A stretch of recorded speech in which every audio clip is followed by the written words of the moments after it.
So you guys know that the person that inspires me to do what I do every single day is my grandfather, who is still alive, all right?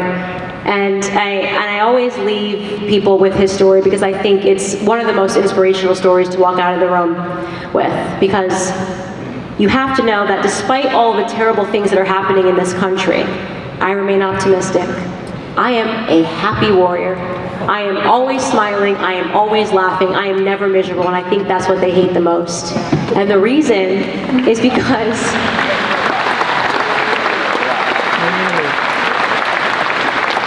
I've got something they can't take away from me, right? I've got genuine, pure love and an understanding for what is genuine and what is purity and what is love. And I have my grandfather as an example, as the ultimate pillar of my life, really. My grandparents, both of my grandparents, my grandmother passed in 2013, which was a part of my awakening and my return to the conservative principles that were taught in their household when I was growing up.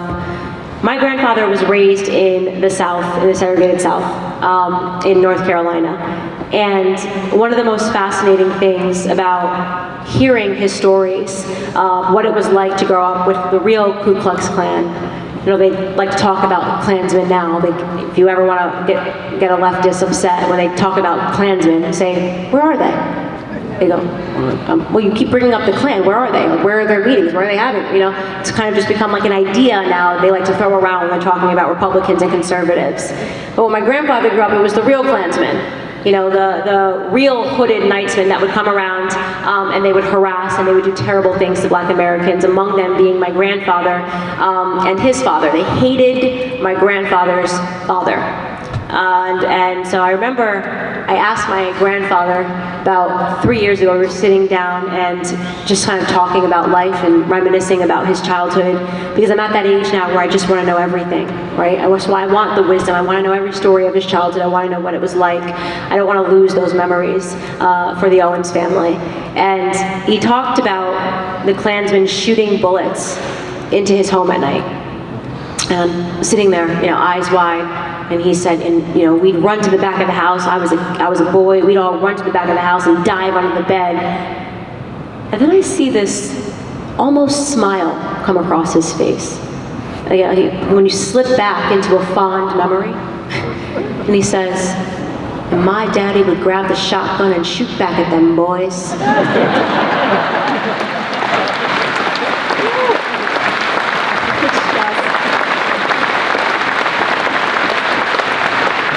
Think about that. A man who lived through real segregation, through real racial injustice, doesn't look back at those times in the way that people who have lived through absolutely nothing do.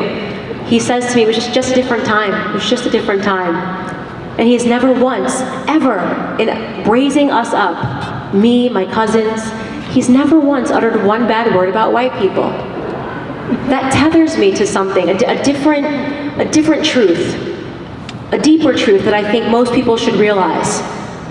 If you are living and breathing in America today, you are a part of a generation of people that is the most privileged that have ever walked the face of the planet. Okay? Ever.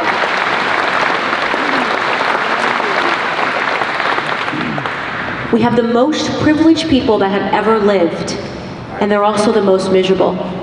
They've lived through absolutely nothing, but they're certain they are living through tragedy every single day. I ask people when they say, well, what inspires you? Find out what inspires you. Who's your granddaddy? Because I'll guarantee you, whatever he was living through, it's a lot harder than mean tweets and being called a racist.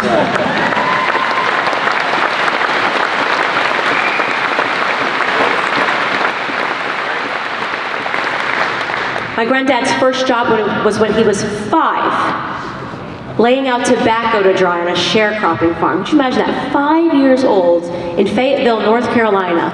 He said he'd have to get up before the sun came up, otherwise it was too hot in the Carolina heat. That was his first job. He worked with his hands his entire life. He still, to this day, even though he's retired, gets up at the crack of dawn, 4 o'clock a.m., because he just feels like he needs to be working no matter what the task is before him. My grandfather, despite living a life that started on a sharecropping farm, is now living out the rest of his life back on that same sharecropping farm, but he owns it.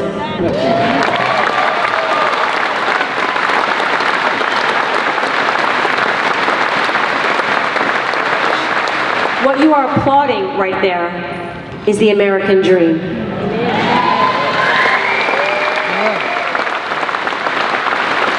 The American dream that is guaranteed to each and every person, which is that no matter who you are, you can come to this country, and if you are willing to work hard and you are willing to stay out of trouble, you can make something of yourself.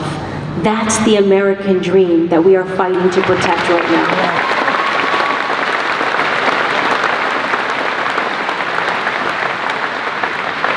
So many people that I come across in America tell me, Candace, thank you so much, you're so brave, you are a hero. And I want to remind you that I'm not. I'll tell you what a hero is. If you have served in this country, or if you are serving in the police force, can you please stand up in this room?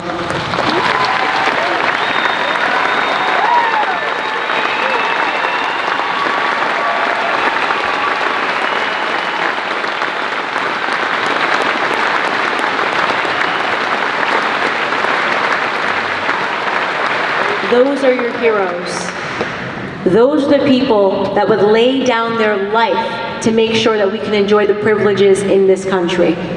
Those are the people that we actually right now have the same privilege to return the favor to by speaking out and defending them, defending this great country, defending the American dream. God bless you all. Thank you so much for having me.